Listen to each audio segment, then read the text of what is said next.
You're live. Good evening to the Brentwood community, and on behalf of the entire board, Ms. Lochner, Ms. O'Connor, and council, welcome to our November 19, 2020 Board of Education meeting. I would like to please ask for a motion to convene general session at 4:36 p.m. Motion. Motion made by trustee Gonzalez-Prescott. Could I have a second, please? Second. Second by trustee Safiri.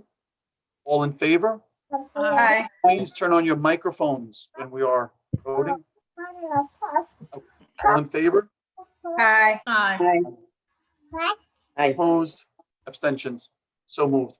Thank you very much. Can we do the pledge now, please? I'd like to invite everybody to just please stand for the pledge. I pledge allegiance to the flag of the United States of America and to the republic for which it stands, one nation, under God, indivisible, and justice with for all. liberty and justice for all. Thank you very much.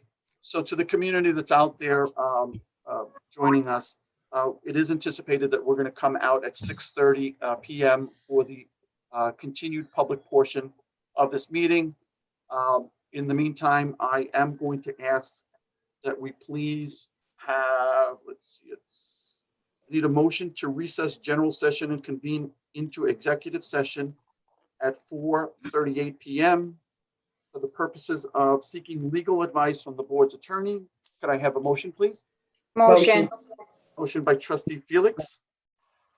Could I have a second, please? Second. Second by trustee Simone Holder Daniel. All in favor? Aye. Opposed? Abstentions? So again, we hope to see you back at 6:30. We have a lot to discuss in the next couple of hours. Thank you very much. Candace, if you can just let us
2. You're live. Welcome back to the Brentwood community, and I have to start off with an apology. We are extremely late. We thought we would be out by 6:30 p.m. It's now 7:42 p.m. But there was a lot to cover, and I'm so glad that we did take the time. It was incredible conversation, and we are, I believe, representing the district as well as we can. So to that point, thank you to all the board members who volunteer their time. So and administration for their involvement. I would like to move on quickly with the agenda, and we are on page 1. The pledge to the flag was already done during during a public when we opened. Could I have a motion? Be it resolved that the following items be approved: B1A through B1M. Motion. Motion by trustee Moore. Could I have a second, please? Second. Second by trustee Felix. All in favor? Aye. Aye. Opposed? Abstentions? So moved. Be it resolved that the following items be approved: B2A through B2GG. Could I have a motion, please? Motion. Motion by trustee Safiri. Could I have a second? Second. Second by trustee Gonzalez Prescott. All in favor? Aye. Aye. Aye. Opposed? Abstentions? So moved. Be it resolved that the following items be approved: C1A through C1B. Could I have a motion, please? Motion. Motion by trustee Holder Daniel. Could I have a second, please? Second. Second by trustee Felix. All in favor? Aye. Aye. Opposed? Abstentions? So moved. We are now on the items. That is page 11. 11. I was just going to say. page 11. So we are on D1A, appointments, resignations, and leaves of certificated personnel as proposed on the agenda. Could I have a motion? Motion. Motion by trustee Gonzalez Prescott. Could I have a second? Second. Second by trustee Holder Daniel. All in favor? Aye. Aye. Opposed? Abstentions? So moved.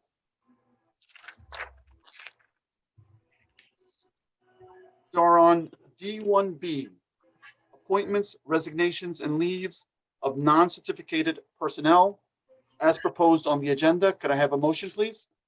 Motion. Motion by trustee Safiri. Could I have a second? Second. Second by trustee Gonzalez Prescott. All in favor? Aye. Aye. Opposed? Abstentions? So moved. We are on D1C, page 17, approval for legal defense. This is a very long resolution. As proposed on the agenda. Can I have a motion, please? Motion. Motion. Motion by trustee Holder Daniel. Could I have a second? Second. Second by trustee Safiri. All in favor? Aye. Aye. Opposed? Abstentions? So moved. D1D is another approval for legal defense as proposed on the agenda. Could I have a motion, please? Motion. Motion by trustee Moore. Could I have a second? Second. Second by trustee Safiri. All in favor? Aye. Opposed? Abstentions? So moved. D1E is another approval for legal defense as proposed on the agenda. Could I have a motion, please? Motion. Motion by trustee Gonzalez Prescott. Could I have a second? Second. Second by trustee Safiri. All in favor? Aye. Aye. Opposed? Abstentions? So moved. D1F. I would like to read this resolution so that the community was aware of what it is that we're trying to do. D1F reads opposition to transfer facility in parentheses waste facility. Be it resolved that that whereas Omni Recycling of Brentwood LLC, the applicant, is proposing the construction and operation of a transfer facility at 80 MJ Boulevard in Brentwood, and whereas a transfer facility is a building or processing site for the temporary deposition of waste, and whereas the Board of Education of the Brentwood School District asserts that putting a solid waste facility in a low-income, predominantly minority neighborhood goes against the principles of environmental justice and directly injures the residents of the Brentwood neighborhood. And whereas the district is very concerned about the increased traffic the proposed facility will bring to the Brentwood area, therefore be it resolved that the Brentwood Board of Education, that the Board of Education of the Brentwood School District opposes the construction and operation of this facility. Could I have a motion, please? Motion. Motion by trustee Gonzalez Prescott. Could I have a second? Second. Second by trustee Safiri. All in favor? Aye. Aye. Opposed? Abstentions? So moved. Oh, you Um, lost Paula. Okay. So let the record show that we did lose a trustee due to technical, let me see, due to technical difficulties. Yep. Paula. So, Paula. so that vote is 6-0-0. And I'm sure that Ms. Moore will be back on shortly. So I just wanted to take a minute and I just wanted to just inform the community, the Brentwood community, what it was that we just did. And for those people who have been following this, you know, through different articles, the town and I guess the county, and I'm not really sure what the state involvement is, but they are looking to you know, put a solid waste facility in Brentwood, and it's really, I mean, I think Ms. O'Connor or Mr. Lochner, I think it's you know, I think the resolution as it read in what the attorney has sent us, it is you know, 3 miles as they say in the legal terms, as the crow flies from so many of our school buildings. And we're concerned that this ultimately is not going to be good for the residents. It's not going to be good for our students. It's not going to be good for our community. And as the resolution reads, you know, we are, you know, currently living through, you know, tumultuous times that revolve around social justice issues. At this point, you know, the Brentwood Board of Education is going to try to, you know, do what we can to make sure that the needs of the Brentwood are represented equitably. So we are opposing the opening of this solid waste facility.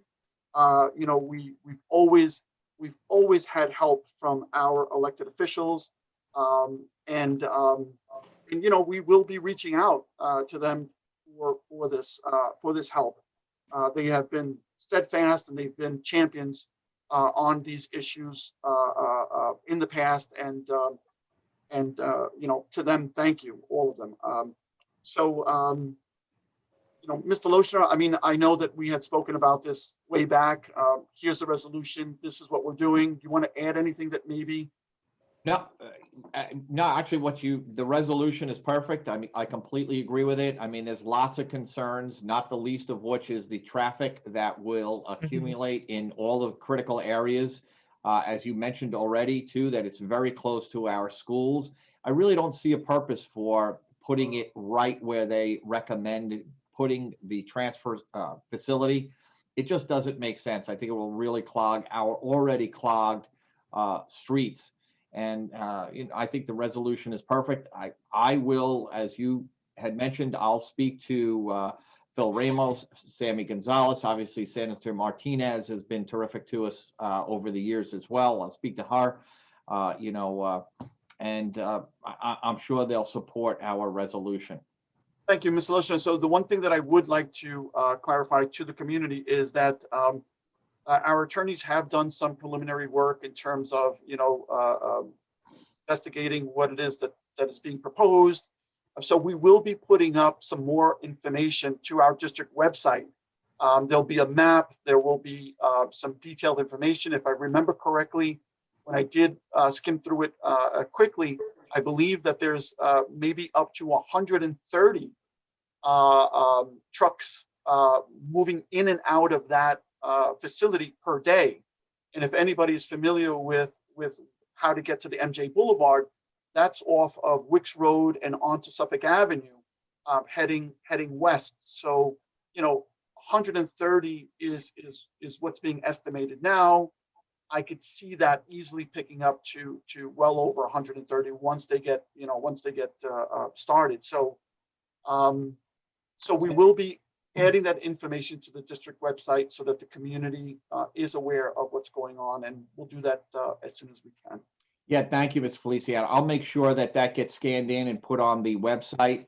And you did just mention a critical area that for the first time, and that's over by Suffolk Avenue, Wicks Road. And anybody who's traveled, through Brentwood in the middle of the day or later in the day, early in the morning, really at all different times, there's such a bottleneck there, and over 100 per day. I think you're correct. It's 130, what they're estimating. Could obviously grow. That would just put a tremendous burden on not just our residents, but also the buses as we travel through, dropping kids off. We're going to, have to extend the time to pick up students and drop off students. It really will impact this community quite a bit. So I think this is a great resolution. Thank you. So we're going to move on to D1G. Are there any questions from the board members on this at all? On this particular? Okay.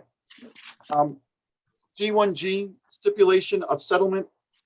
Be it resolved that the Board of Education of the Brentwood Union Free School District hereby authorizes and approves the settlement of the litigation in the New York State Division of Human Rights involving employee number 8225 and the stipulation of settlement memorializing the items of such settlement. And the Board of Education further resolves and authorizes the board president to execute said stipulation of settlement. Said stipulation of settlement was reviewed by the Board of Education in executive session. I need a motion. Motion. Can I have a second? Second. Second by trustee Moore. All in favor? Aye. Aye. Opposed? Abstentions? So moved. A D1H, and this is another one I think we should spend some time on. D1H, I'm going to read this. Resolution regarding bus stop arm cameras. Whereas the Brentwood Union Free School District intends to participate in the County of Suffolk School Bus Stop Arm Enforcement Program. Whereas the Stop Arm Program is authorized under New York State Vehicle and Traffic Law 1174-A, and whereas pursuant to New York State NYS VTL 1174-A, in order to participate in the program, that the school district must enter into an agreement with the county, and whereas the Brentwood Union Free School District intends to execute the school bus stop arm enforcement program opt-in agreement and enter into the stop arm program.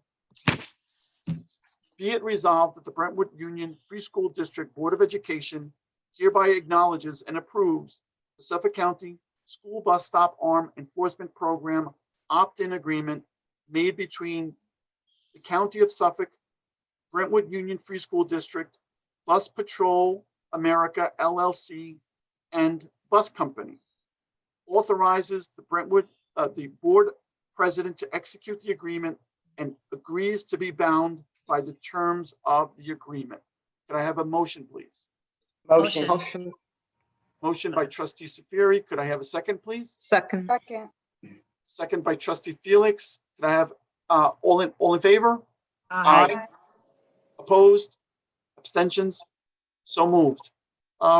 So, Mr. Lochner, can we just spend a moment now just advising the community as to what it is that we are expecting? I know that there was an announcement by the county in terms of, this program about 2 weeks ago. Can you just summarize this in terms of what is coming to the community?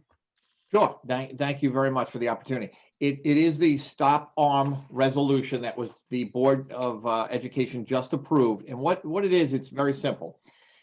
The county has entered into an agreement, a company that will put free of charge cameras on the stop arm on each of our buses. Now, we have approximately 325 buses that at this time travel through our streets in the morning and the afternoons to pick up and drop off our students.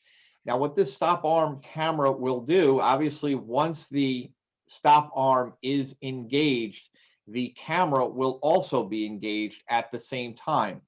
And what will happen is any car that is going around a bus, okay, any car that goes around that bus illegally, because we all know once that stop arm is engaged, we must stop behind the bus and we're not allowed to pass it. And that would be on a two-way street as well. You can't go around the bus. And if you're coming from the opposite direction and the stop arm is engaged, you must stop before passing the bus from the other direction. What this camera will do, it will, much like a red light camera, it will take a picture of your car as it passes, and then it will take a picture of your license plate. Now, this, and obviously then you've broken the law and you'll be issued a ticket, much like the red light ticket. Now, a couple of items for the community to know. We expect that these cameras will be installed free of charge to the district. This does not cost the district anything. They will be installed, they believe, by January. That's what their hope for is in the initial, rollout of this program. So hopefully all of our buses will be outfitted sometime in January. However, we'll keep the community apprised of their progress. But that's when they hope to begin. Now, it's something that the community should know. When it does begin, for the first 30 days, all the anybody who does go around the stop arm camera illegally will be sent a warning for about 30 days. But after that, it's a hefty ticket. It is $250 if you go around this stop arm camera. You get caught on camera, you'll be sent, much like the red light ticket, you will be sent a ticket which will cost the community member or the driver $250. Now, the county will be sending out information regarding this program in multiple languages. They'll blanket the community with these announcements. They'll also be doing commercials. I'm sure there'll be postings in our periodicals to let the community know about this new initiative. Now, obviously, the whole purpose is to ensure that no one goes around the stop arm camera in Brentwood, in any place. We don't want that to happen to anybody. But obviously, kids are exposed at that point. They're crossing the street. We have many young kids that are crossing busy streets. And when that stop arm is engaged, the bus driver signals to the student that they may cross the street. And there's a trust factor there that all cars will stop.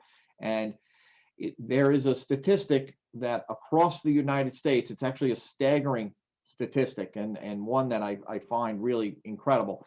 But from what I've read, that there are 50,000 bus passes per day in the United States where people are illegally going around buses.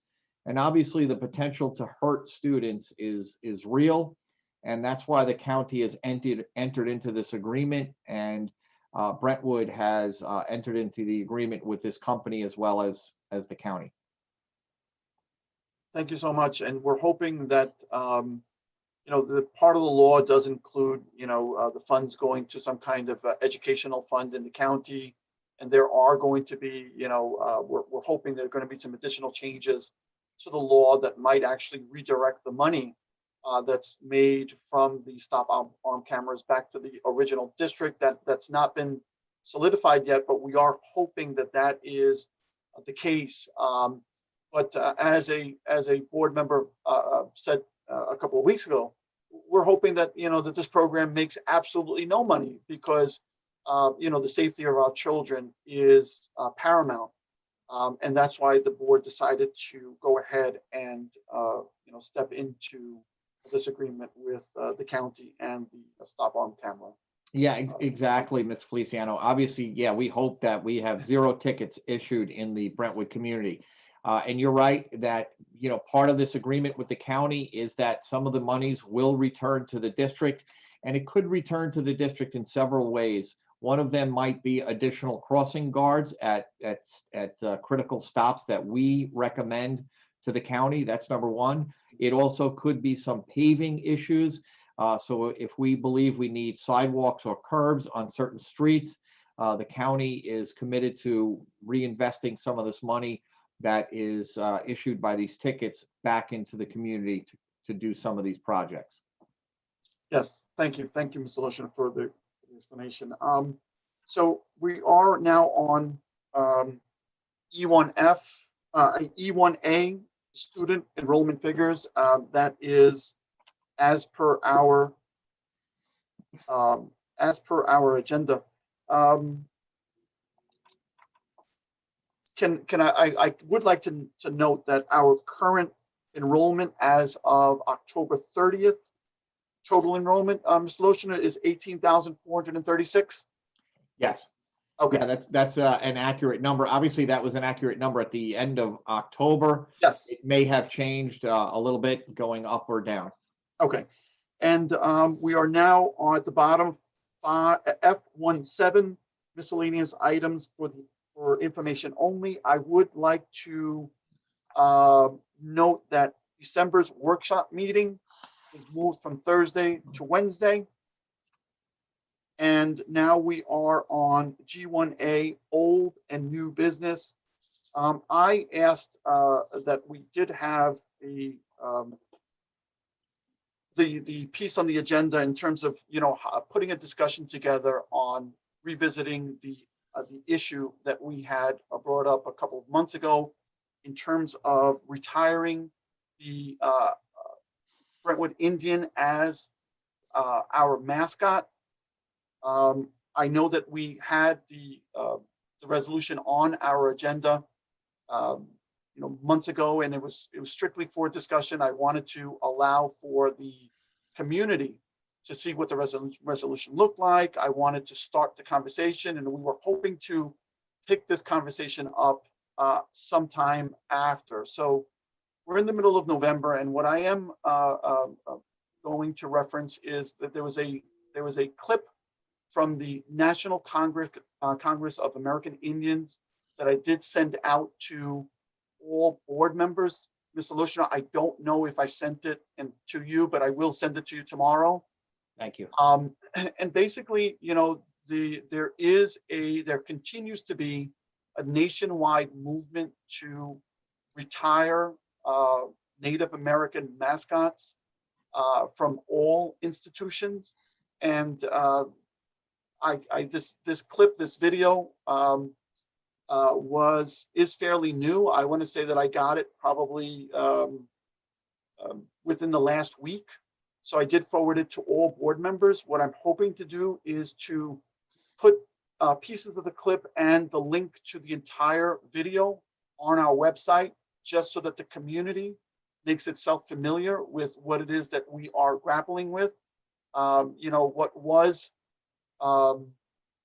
okay to do at some point in the past may no longer, be the right thing to do. And, times have changed. I would like to continue this conversation with the Board of Education. I will ask that, the clip and the entire video and the link be made available on our district website so that the community can make itself familiar with the perspective from the Native American people of this country. Obviously, I think it's pretty easy to see where I stand. I think that it is something that we should continue to discuss and at some point consider. I know that there is, a lot of passion on both sides of this discussion. And what I was hoping to do is that at some point in the near future, I was hoping to get to ask maybe a representative from our community to join us, who may be in favor of maintaining the Brentwood Indian, and argue that point. And then we would also maybe invite, I know that Trustee Gonzalez Prescott has reached out to the Shinnecock Nation at on the East End to see if they would make a representative available to us so that we can continue this discussion and see what the points and the perspectives were on this issue. And we're, I don't know when it's going to be. We are trying to coordinate some of these efforts, but I just wanted to continue to have the conversation so that everybody, you know, had a chance to weigh in. Now, what if I find an Indian who thinks it's not offensive? I can bring them to the meeting too. Well, what I'm Because I saying know is, you guys are against it. Marie is not even from Brentwood. She never went to Brentwood schools.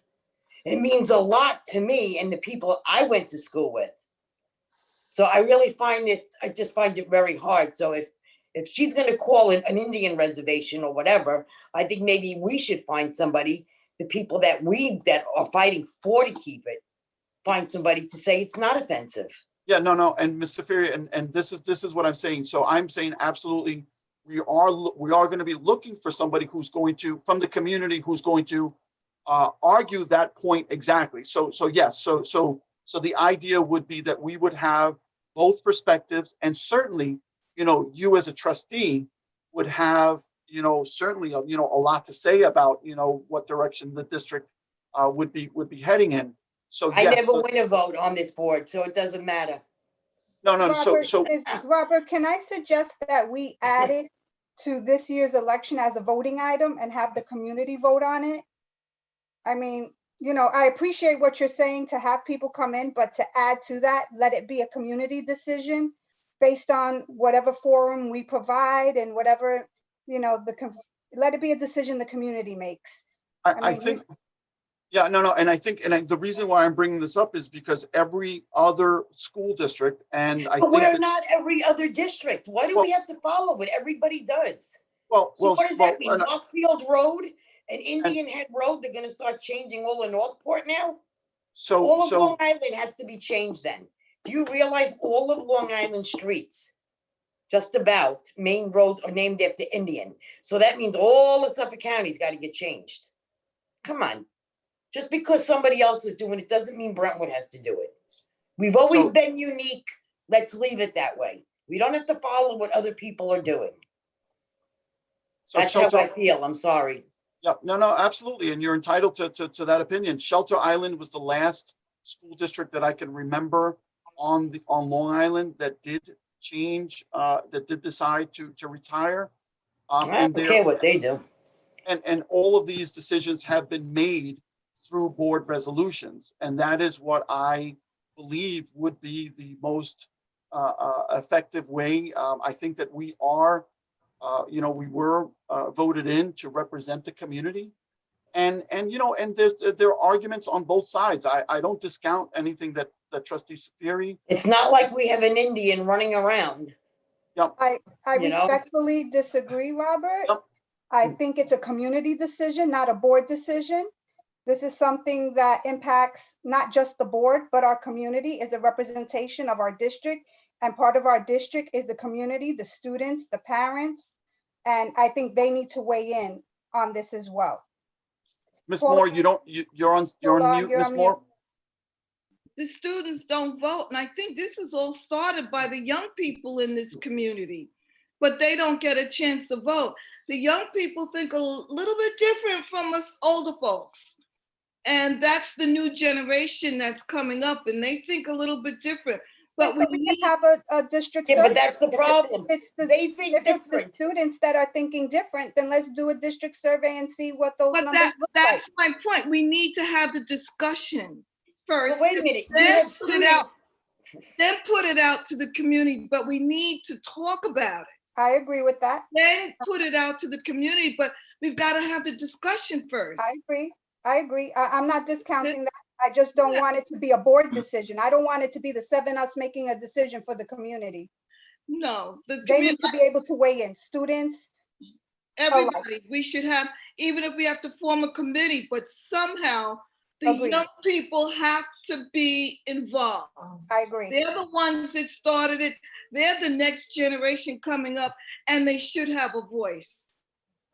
Well, you said they started it here. I don't know about that. I heard it first because it appeared on our on-board newspaper. No, I And it was- heard about it before it appeared in On Board.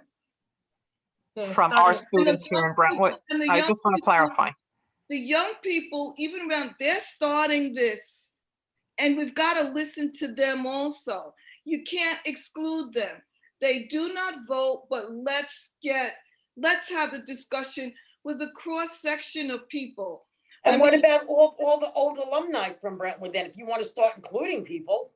So I don't care, but just have a cross section of people in this discussion. I mean, we did a survey on it and the numbers were crazy on alumni not wanting to get rid of the Brentwood Indian. Well, I didn't see, I'm not an alum, so I didn't see it. So, Yeah, it was a lot of people very upset that Well, it's a very wanted to do it. emotional issue. I get it, but we still need to have the discussion before we even put it out for any type of vote. Let's talk about it. A lot of people don't want to talk, but they say no, no, no.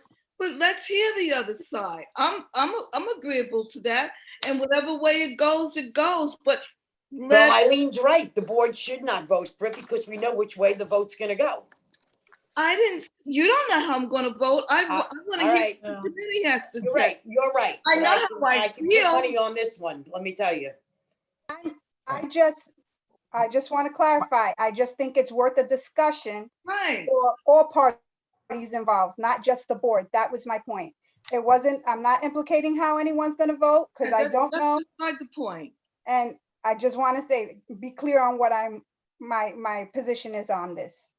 So can we talk about and see how I think Paula's idea of a committee, we've spoken about this before, would be a good way to do this, to involve different sections.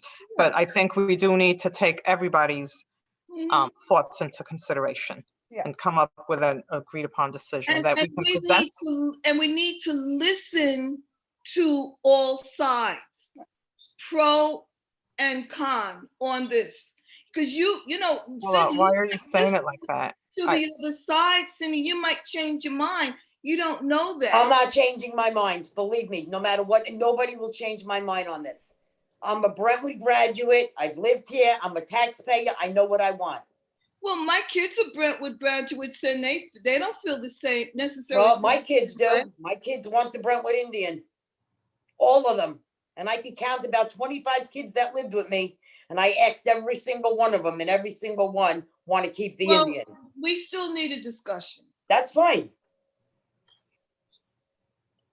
Okay, and I think this was a great start, regardless of where everybody, stands and where everybody, how everybody feels about it. This is the kind of forum that we have to have in order to address the situation. So thank you. And again, regardless of what position you take, I think it should be respected. So, Mr. Lochner, there are a couple of questions that have come to the district clerk on various items. There's a very lengthy number one question that I'd really like to just try to summarize. So this goes to part of the conversations that we've had in the past, and some of the conversations that we have ongoing, you and I. Can you tell us what the state of affairs are when it comes to the devices in the district. I know that we thought that we were going to get everything in by the middle to end of October. I know that we are short, but can you just give us a summary of where we are in terms of devices? Sure. As we've mentioned at some of the other meetings, we did order enough computers or laptops to be a one-to-one district. We began this process way back in the spring because we knew that this could potentially happen to us, some type of remote and hybrid learning. So we actually ordered way back in May and June. Unfortunately, as I've mentioned in several of the meetings, and I really don't mean it to be an excuse. I'm really just giving it as an explanation. I know the Board of Education, as well as myself, we really wanted to. We really are committed to giving a laptop to every student.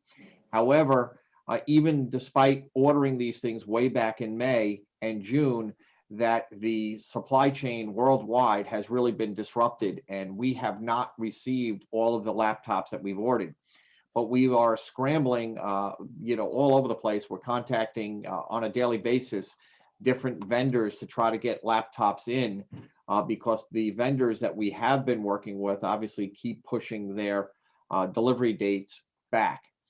So at this point, though, I do want to let the community know by Thanksgiving, which is obviously next week, that we will have distributed 9,012 laptops that we've received in to all of the buildings, and the buildings are pushing them out obviously to the students.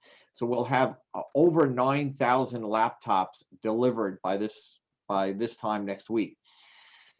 After that, we hope to we have a tentative delivery date for the beginning of December for another 1,100. We've located another 440 laptops that we also hope to have in the next couple of weeks.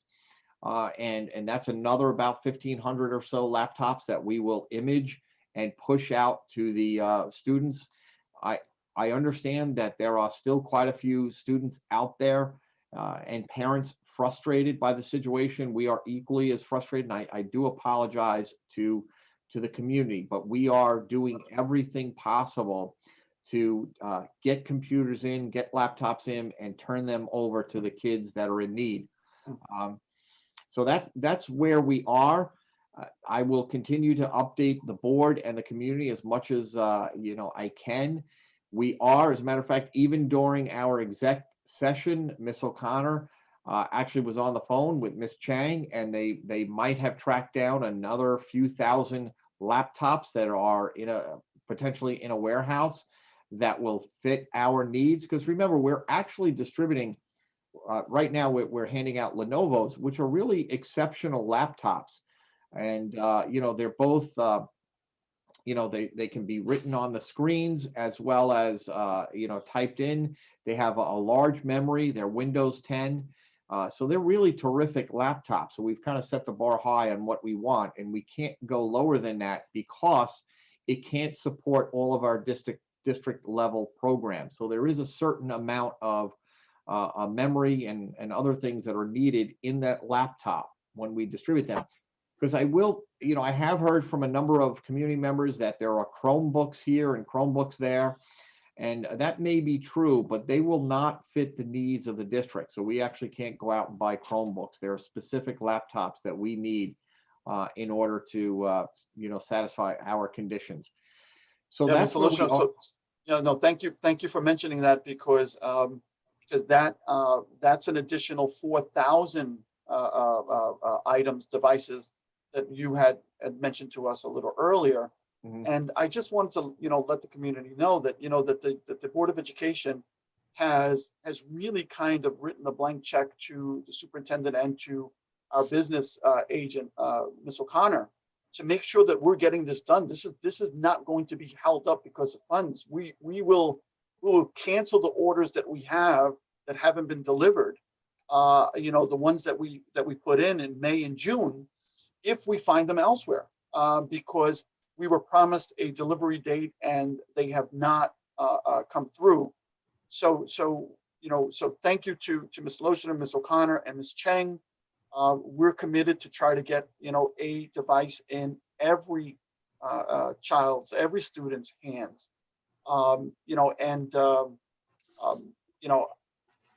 Is there anything that we haven't done, Mr. Lochner? Well, in terms of securing laptops, not really. I mean, in our IT department, obviously is working around the clock to image the laptops as we get them in and push them out. I want to thank the building level administrators too. They're actually collecting the names of students who are most at need, and they're distributing it, on that basis. I would just encourage families that if they continue to have a desperate need for a laptop, that you contact the building principal, and they'll put you on a list. If that's something that's really a need, certainly contact my office. I hear from parents every day, and I will try to assist them. But we really are trying to push these laptops out as quickly as we get them. I know it's frustrating, but there's also, something that, we've really accomplished quite a bit in a very short period of time. And I want to thank the Board of Education for, staying on top of this. We were not a one-to-one district just a few short months ago. And I'm hoping in just a couple of months, we will be a complete one-to-one district. That is our hope. I also want to thank the families. I know they have a tremendous amount of patience out there. I know parents are sacrificing their own laptops and computers in order to let their kids work on those computers, and I appreciate that. I know that you're sharing phones as well as laptops and computers, and I know it's difficult. But I'm just going to ask for your patience a little bit longer as we continue to get laptops in. We will get them out as quickly as possible. Also, we do have hotspots for teachers, for families as well. If you don't have internet access in your home, or it's extremely poor, don't forget to tell your building principal, because we do have hotspots that we can give out to those community members, to those families, and that will obviously help your sons and daughters log on quickly and accomplish their work. Thank you, Mr. Lochner. We are going to stay on this. I mean, we're going to make sure that this is maintained as a priority, and we will maintain communication with the Board of Education. Will maintain communication with administration to make sure that this is not lost. So Mr. Lochner, if I can summarize a second part of question number one, this is something that we have brought up and we've discussed on multiple issues, multiple times. There seems to be some discontent with some families and some students, certainly not all, but they seem to be concerned about the number of minutes that the hybrid students are getting worth of live instruction on their off day. So let me be very specific. We do have a parent who sent a question who's saying, on their off day, their student who's at home is only getting between 45 minutes and an hour of live instruction, and their child is left kind of to their own devices. And this is something that I know that other board members have heard throughout the community. It's something that I have, certainly discussed with you. And I've always, my response to the community members has always been, to please be patient, to please, give the time to district administrators and to the district staff to make the adjustments so that we can increase the quality of education, because this is all very fluid for us. But certainly, Mr. Lochner, I mean, we have a model in place, and I think that you referenced it as the 3 touch points that would ensure a certain amount of learning. Can you just expand on that for the community? Yes. Yeah. Now, there's obviously we're dealing with 2 different divisions. We have the elementary schools, and then we have the secondary schools. I'll begin with the secondary schools. And that is, obviously, they have a period 1 through 8 schedule. And really, every single period, they should be logging on. And, you know, the teacher will log on as well. Let's say it's an English class, math class, science class, whatever the case may be.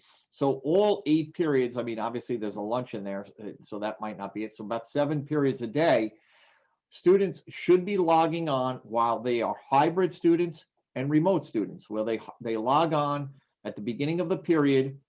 The teacher is taking attendance at that point, both to the in-person students and the remote students, hybrid and remote together, and they begin their lesson. And I've been in obviously hundreds of classes on the secondary level, and they are very frequently what parents and students should expect when they're home for the secondary division. That's 6 through 12. There should be a primer. There should be a lesson delivered after attendance is taken. There should be a lesson delivered to the student. Very frequently, that could be 15, 20, 25 minutes. I've been in classes where the student is on for the entire 40 minutes while the teacher goes through it, through their lesson, ask questions, give kids time to work independently at home, and both in person and at home, and then answer any questions of the students. That's a typical period. There may be other times where maybe after 20, 25 minutes, the teacher has given their lesson. This is again on the secondary division, given their lesson, spoke to the kids at home, also spoke to the kids who are at their desks, and then they might log off the kids that are at home, but that's again after a good long period of time in that class, and allow those kids to work independently at home while the kids in person are also working independently. That's the way it should be working across the district 6 through 12. There may be times a couple of factors might impact that. It might be we have substitute teachers. Now, we do have permanent substitutes in each building. And permanent substitutes do have the ability to log on to a teacher's class and teach that lesson. However, substitutes don't have that ability. And so there may be times where a student is home and the teacher is not logging on because they're not in the class. They might be out sick. They might have been, for any reason, they might not be there. That shouldn't happen often, but I'm saying that might be a possibility. But other than that, they should be having interactions with their teachers on a daily basis.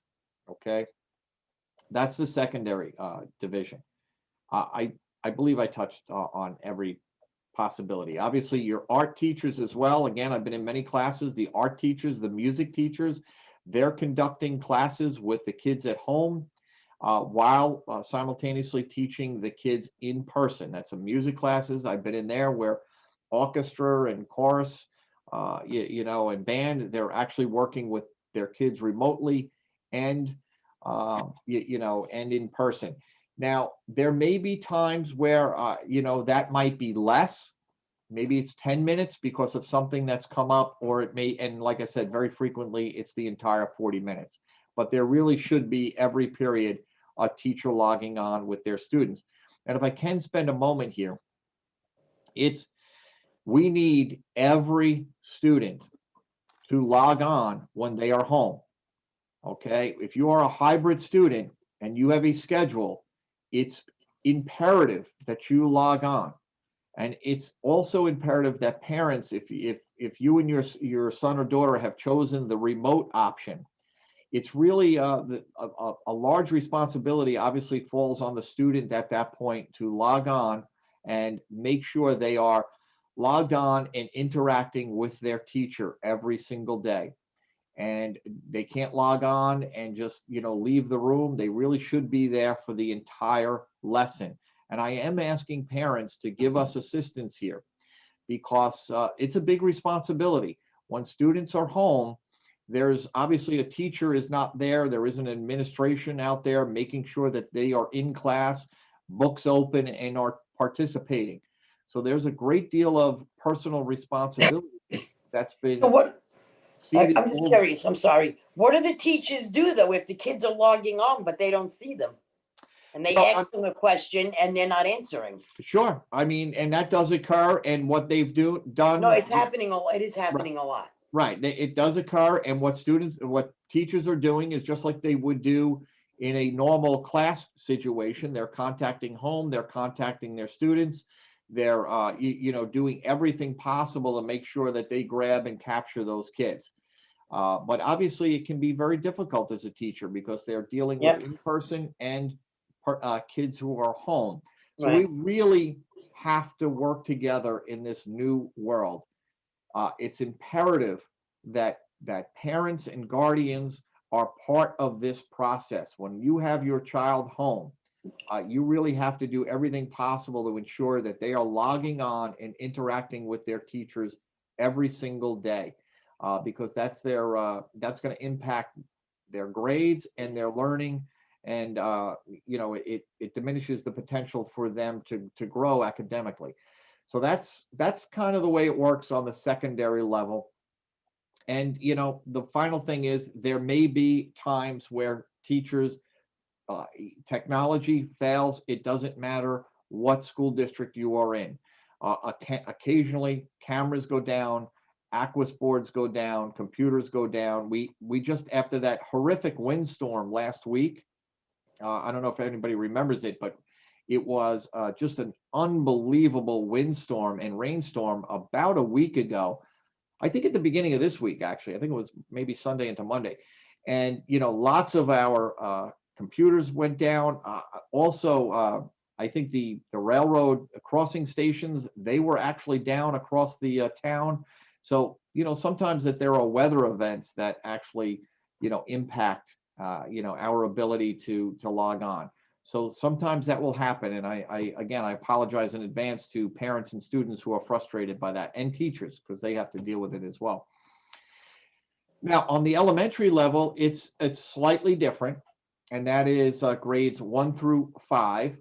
What they do, obviously, and people know this with kids in elementary school, that their kids are actually with one teacher very frequently, for the most part throughout the day. So what we expect in that case are 3 touch points. That's what Mr. Feliciano was referring to. And we would like to see, and this is again for the hybrid kids who are home on their off days, we want to see them log on 3 times for an ELA block, a math block, and a social studies or a social studies or science block. Okay, every day.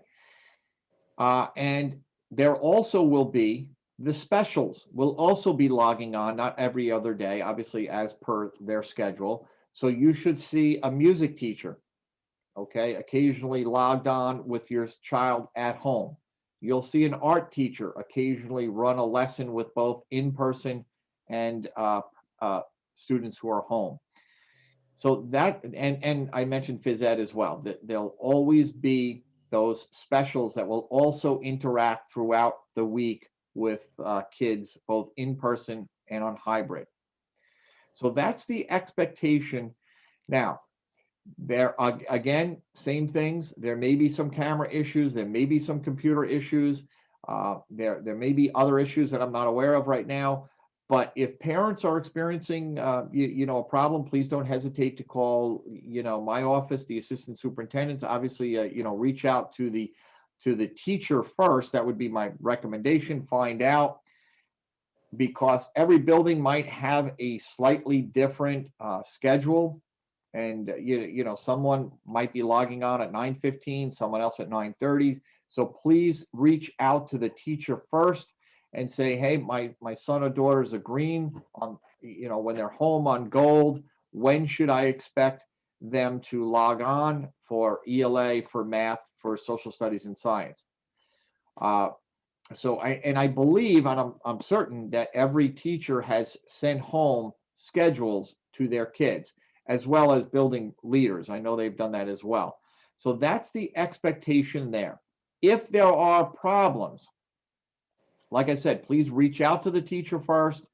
reach out to the building administration. And finally, if you have some problems or questions, don't hesitate to give our office a call here. But again, you know, there may be issues with substitute teachers, a teacher not being in that particular day. That doesn't happen often, but it's an issue. And some of the other problems I mentioned, obviously camera issues can, you know, pop up occasionally. I want to say our remote teachers, you know, 1 through 12 are doing, you know, remarkable things with their kids, but the same instruction goes there. You need to ensure your son and daughter are logging on remotely every single day and participating in the lessons. It's absolutely critical. We have to work together, you know, because that's one of my biggest fears as superintendent, that this new world that we're in, that I don't want any child to fall through the cracks, and we only can do that together. Okay. You know, we can't do it alone. So that's it. I do want to spend a moment about kindergarten. We have about 150 kindergarten students who are on fully remote. What we've been doing is we've been posting lessons on Fridays, and most of the parents have actually been logging in with their kids and doing those lessons. However, on December 9th, we are moving to a fully remote class. So there'll be several teachers in each building that will be conducting fully remote kindergarten classes. Again, a schedule will be sent out to those families. They'll probably be able to expect logging on in the morning for approximately an hour, and then for an ELA block, a writing block, spelling, and then in the afternoon for a math other block. So they should expect about 2 hours, once in the morning, once in the afternoon. These are kindergartners now. And again, they should expect a phys ed teacher to also hop in. Okay. Thank you so much, Ms. Longchamp. I know that it's a lot of information, and I know that we've covered this, you know, at the beginning of the school year. So can you just be a little more specific in terms of how long would a parent expect the ELA block to be in terms of that 3-touch point model that you outlined? What do you think is a reasonable expectation for the ELA block, for the ELA touch? Yeah, I would think anywhere from 30 to 45 minutes to even an hour at times, but you know, I think the average would be about 45 minutes. It could be less on certain days and longer on other days. Again, I've been in many classes on the elementary level, and you know, witnessed teachers logging on, you know, to both remote and hybrid kids. And the same should be true in the afternoon. It might vary a little bit.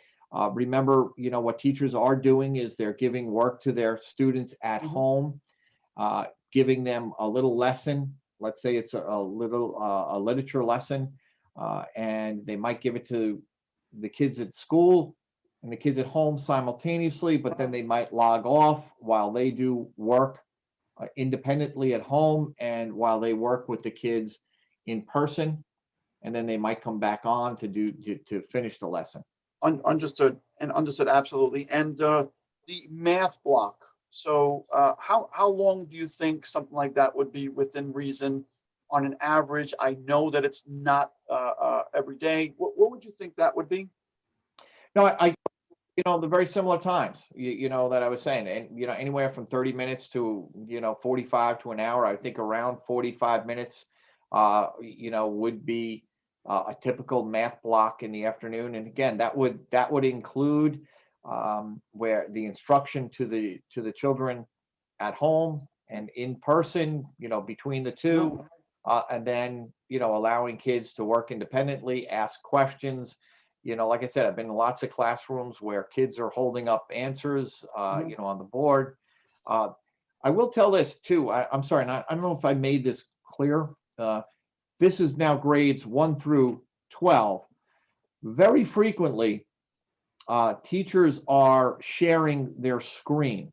Okay, what the teachers are doing, and it's really remarkable, and it's also quite a bit of work, but all of their lessons are now online. They might be PowerPoints, they might be videos, they might be worksheets.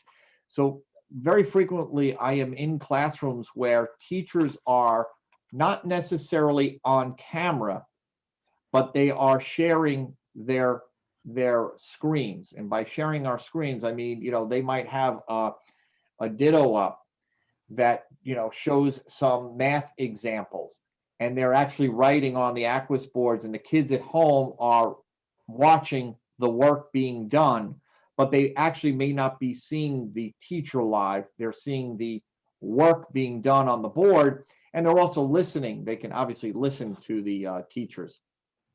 So that actually is frequently going on in a classroom, that teachers are sharing their screen. So the kids at home are almost, in essence, looking at a chalkboard live, but they're looking at their computer screen, and they were watching teachers write notes, do questions, again, reading books, you know, all kinds of things. So a lot of screen sharing, and kids are becoming incredibly adept at also writing on, you know, notes. We have OneNote. We have quite a few different type of software packages that kids, students, and teachers are becoming incredibly familiar with, and they're submitting work electronically, and you know, also receiving work electronically.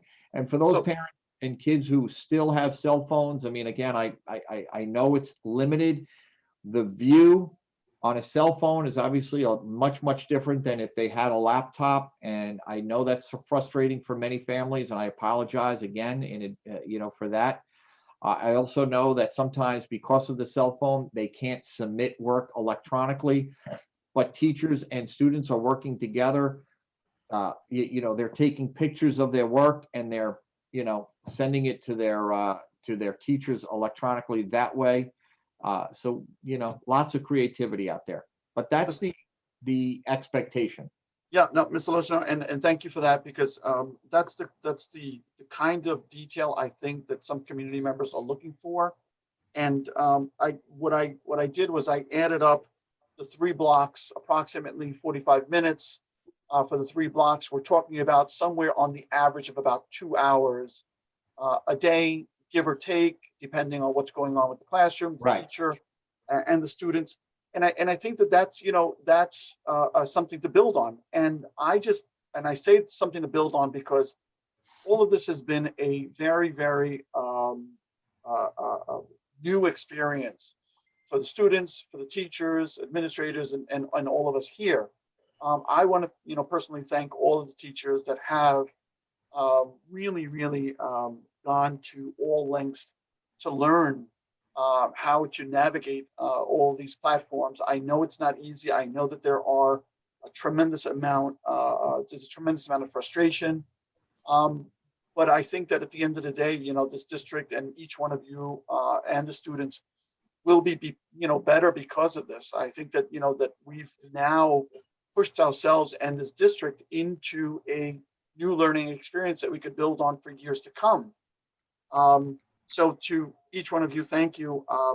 And to the community members that are out there who still might have some questions insofar as what Mr. Loshner explained, please feel free to reach out also to the district clerk, who's going to forward messages to the Board of Education.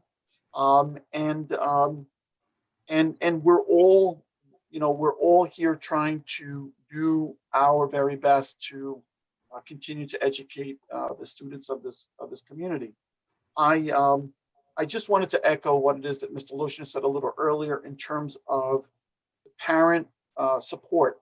You know, we can do everything that we are doing on our side, but ultimately we do need the cooperation and the partnership of each one of the parents and community members that are out there. So please continue to do what you can with your own students. If you are running into a problem, feel free to reach out to us.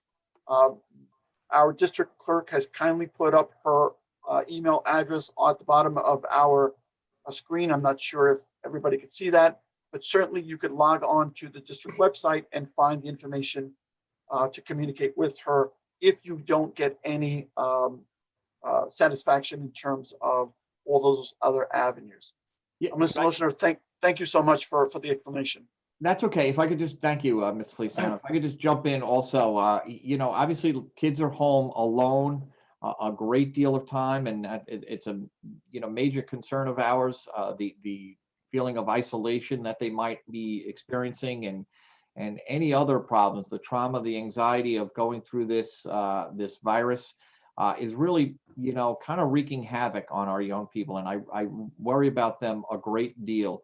So if there are parents or students out there and they really need to consult with a social worker, school psychologist, their guidance counselor, please do not hesitate to call. Mr. Bennis is in charge of the guidance department, and he is always talking with his guidance counselors to reach out to the kids, to give them any type of assistance and help that they may need. Our social workers and school psychologists are fantastic. They're here for you, as well as your teachers. Obviously, you can reach out to them as well. But, you know, my concern is that there's many students out there, you know, suffering in silence, and parents, we're here for them. We're here for parents as well. Anybody who needs assistance through this difficult time, don't hesitate to contact the school so we can give you some assistance. Eileen, don't you have a number for that? There's a COVID hotline. Is it up and running again, Rich? The COVID hotline. No, okay. No, I'm talking for the emotional well-being. Yeah, that's what I'm referring to. The one Oh, we okay. had. Social emotional. Yeah, No, I don't think that's it operational. was, hold on. There was one that we had district-wide Yes. that was comprised of our social workers and our counselors early on in the pandemic. Right. Had discussion with Rich about 2 meetings ago about reactivating that hotline. So we need to figure out if it's actually working again. Okay. Right now, no, we don't have the hotline, Eileen. And, you know, I'll see about, you know, how we go about it, you know, instituting that and who would man that. But right now, obviously, you know, all of our social workers, guidance counselors, and school psychologists are in. So obviously during the day, 7 o'clock to 3 o'clock or even later, you know, please reach out directly to the school and be transferred to those particular offices. If you're meeting something later in the afternoon, or in the evening, maybe when parents are getting home, I'll have to, you know, talk with certain people to see if we can implement that.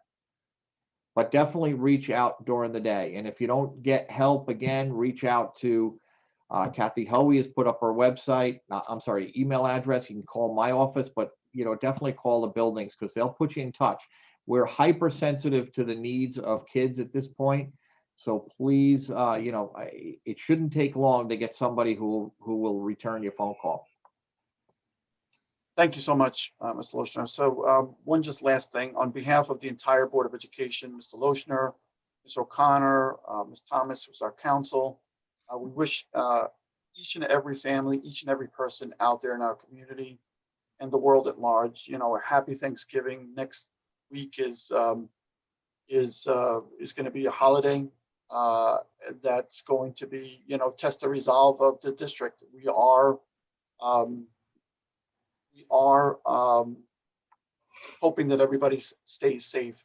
Mr. Lochner, so there are a couple more questions that were sent to us, and I guess the next one is, you know, if the district closes, will TAs get paid? Will the staff that's hourly staff get paid? I believe that what we said was that, you know, we are going to follow the governor's lead.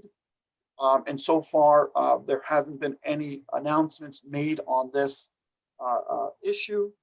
And it's probably a little too early to even address this. We're hoping that the governor will provide some guidance. But Rich, people are asking if they get laid off, can they collect unemployment? I mean, there's 50 questions. I mean, 50 people wrote in. We asked them if they have questions to write us. I think it's only fair that we at least try to answer some of them. Well, not just about, you know, these are employee questions that, you know, they want to know. Yeah, I guess the answer is that we're hoping that we don't come to that, and we're looking to not have anybody unemployed. We're looking to not, you know, go down that path at all. And the governor did provide guidance during the spring when this happened. And that is what we would be looking towards as the solution, as the answer to that question. Mr. Lotion, I mean, I don't know if. No, I think, yeah, that's exactly right. Cindy, what Mr. Feliciano is referring to is in the spring, when the governor closed the schools, he came out with an executive order that obviously outlined a number of things. And one of the items was that when we would continue to pay our employees through the school closure. So we do expect, I mean, it must go this way. If the governor closes schools down, he will have to include in that executive order what the expectation is for schools in terms of the hourly I employees. understand that, but some people are asking, like TAs are asking, will they do online at home if the school's closed? They don't know none of this. They want to know. And just one other question here. There's a parent that wrote, there are so many rumors going around about closing. I hope that you take into consideration that there are teachers who are still not participating in synchronous learning. To my understanding, they were supposed to start by 11/1. How will my son be learning if we close? Okay, a couple of things that you said there, Cindy. Yeah. Number one, I want I'm to. reading this from somebody's question, from what Kathy sent. No, I understand. I don't Okay. have those questions, but the TAs, many TAs have been trained on Microsoft Teams, and we're actually continuing training. The assistant superintendents, who are phenomenal, they are actually, making sure that TAs are trained in Microsoft Teams. So our intention is, if we do go remote, that the TAs will be working with their kids in certain capacities. So that is an expectation there. So we are training our TAs on Microsoft Teams.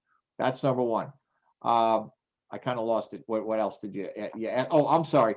There again, if there are teachers who are not, have not done any synchronous learning, I find that actually hard to believe at this point. But certainly, it could be the case. If that So is, maybe she should message you, call you, and tell you who it is, because. well, I think we You know. need to, like I said, I mean, I would obviously reach out to the teacher, building principal, but certainly if you're not satisfied, reach out to my office and, Exactly. we'll look into that.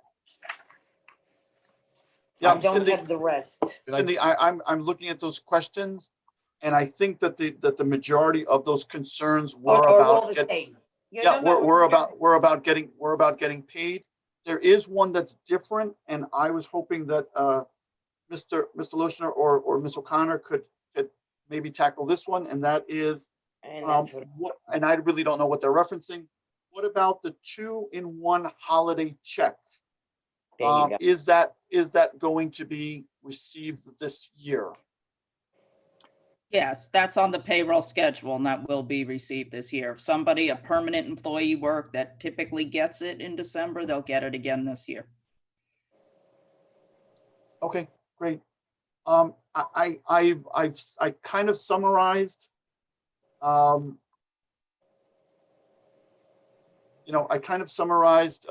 of those, Cindy. I don't know if. No, that's good. I don't see the rest that I thought we had more, but I can't find them right now.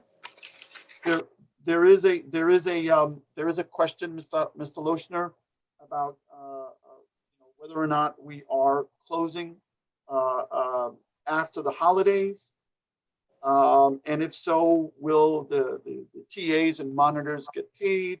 It's kind of associated to the same question that I asked you a little earlier. Can you speak on that matter, please? Yeah, absolutely. Right now, I have spoken with the Board of Education. We've gone over the pros and cons of closing the school down. And what we mean by that is there have been a couple of other districts in the town of Islip, as well as Nassau County, that have opted to go fully remote for the week following Thanksgiving. At this time, it is not our intention as the Brentwood school community to do that. We have every intention on returning on that Monday and continuing our hybrid/remote schedule, just as we always have. However, if that changes, and that's a decision by us as a school district, I believe the intention of the board would be to continue to pay the hourly employees through that closure. But our intention right now is to return that week. And there's lots of reasons. The board had spent a considerable amount of time in discussing with me the pros and cons. I don't want any community member to think that we made that decision lightly, or employee. We are thinking of every, possible scenario, both good and bad. And I think that this is the right decision for the school community at this time. If it changes, the Board of Education and my office will contact the community as quickly as possible. But we didn't take it lightly. We considered everything, but right now we have every intention of returning on that Monday. Right. No, a lot of the questions are the employees asking about getting paid, unemployment. I know you can't answer that, but we should let them know that we did see their questions. Yep. And that it's not up to you. It's the governor who does this and everybody else. There is a question on there concerning a shop steward, a building not having a shop steward for TAs. I am going to ask that whoever sent that question in, please reach out to the union rep, Ms. Marie Rivera, so that she can address that issue. Mr. Lotion, there is one academic question on the question sent over, and that is that we have a parent who's concerned about a nonverbal student and whether or not they are able to go into the schools to pick up work for that child. I think it's a special ed student. It's almost like I can answer it, but Mr. Lotion, please. Yeah, no. I'm sure we would answer it the same way. In this case, I really would ask that, it's easier if they just copy Kathy Hoey's email address. Please email her tomorrow, Kathy, that is tomorrow, and I'll work with that parent and the building, as well as Rhonda Young, the Director of Special Services, and we'll work out whatever needs to be worked out for that child to pick up the work. Thank you, Rich. Absolutely. And you know what? And our default answer to most of these is please reach out to your building principal. And one way or the other, they're going to reach out to central administration to make sure that, things are in place. No child is going to be denied services. I did summarize most of those questions, Mr. Fury. I don't know if I missed any of them. That's Yep. that were answered. Yep. Okay. So with that being said, again, on behalf of the entire board, Mr. Lochner, Ms. O'Connor, Ms. Ayanna Thomas, and all of us here at the district, happy Thanksgiving to you and your family. Wish everybody, and our district clerk, Kathy Hoey, who was waving, I'm sorry. Have a happy and safe Thanksgiving, and we will see you back here on at our December board meeting. So could I please have a motion to adjourn tonight's meeting? Motion. Motion by Trustee Gonzalez Prescott. Could I have a second, please? Second. Second by Trustee Burgos. All in favor? Aye. Aye. Opposed? Abstentions? Good night, everyone. So moved. Good night. Happy Thanksgiving, everyone. Happy Happy Thanksgiving. Happy Happy holidays. Thanksgiving. Bye-bye. Don't be a turkeys.